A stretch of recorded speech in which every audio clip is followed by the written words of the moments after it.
Windows 11, c'est en train de devenir le nouveau standard des interfaces aujourd'hui. Actuellement, au niveau mondial, il y a près de 20% des PC qui ont migré vers Windows 11.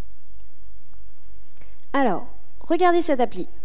Cette application, c'est une application Windev 27 qui utilise le gabarit Windows 11.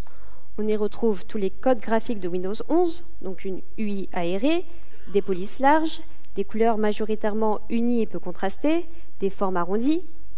Alors si vous aussi vous voulez que vos applications s'intègrent parfaitement dans l'interface de Windows 11, eh bien utilisez le gabarit qui est livré et suivez le guide.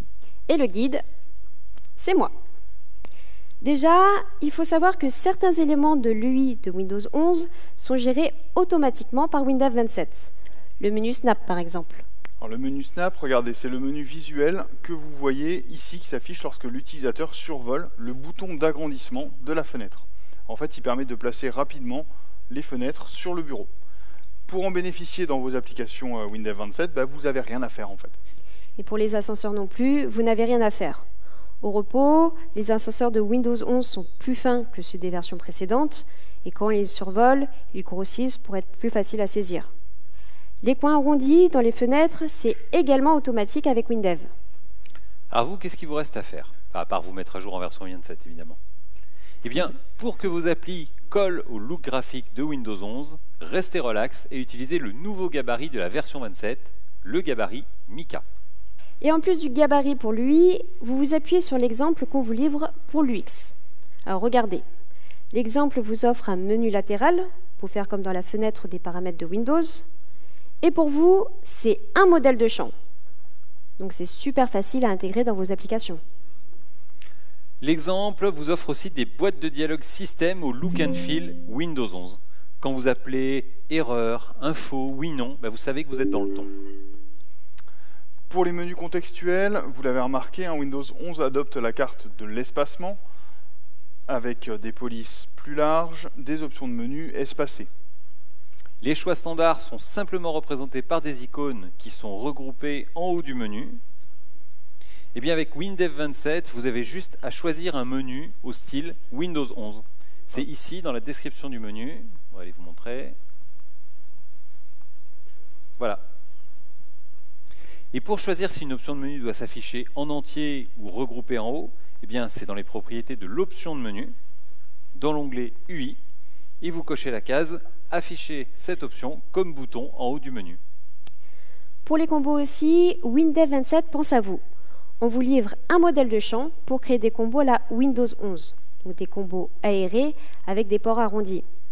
Vous importez le modèle de champ dans votre projet, vous l'utilisez, c'est facile. Alors le look visuel de Windows 11, ça s'appelle Fluent Design. En fait, si vous voulez aller lire la documentation complète de Microsoft, on vous a mis le lien dans le support. Alors tout ça, ça concernait l'UI des applications. Et Windows 11 vous apporte également un nouveau système de notification que vous pouvez utiliser dans vos applications Windev. En W langage, vous pouvez envoyer des notifications Windows 11.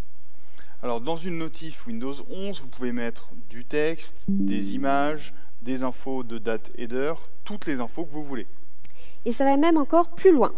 Vous pouvez aussi mettre des éléments interactifs, donc des boutons jusqu'à 5 boutons, des combos et des zones de texte jusqu'à 4.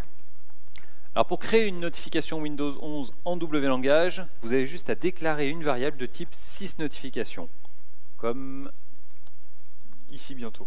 Ici bientôt, comme ici, voilà, une variable de type sysNotification, et ensuite à renseigner les éléments de votre choix. Alors il y a un truc à savoir, dans Windows 11, il y a 4 types de notifications.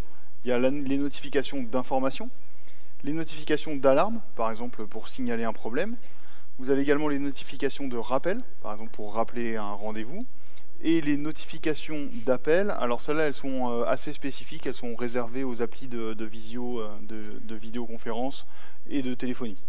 Chaque type de notification est accompagné d'un son spécifique. Et pour choisir le type de notification, bien vous utilisez la propriété scénario de la variable sysNotification. Et si vous avez mis des boutons dans votre notification, le clic sur un bouton déclenche un traitement spécifique.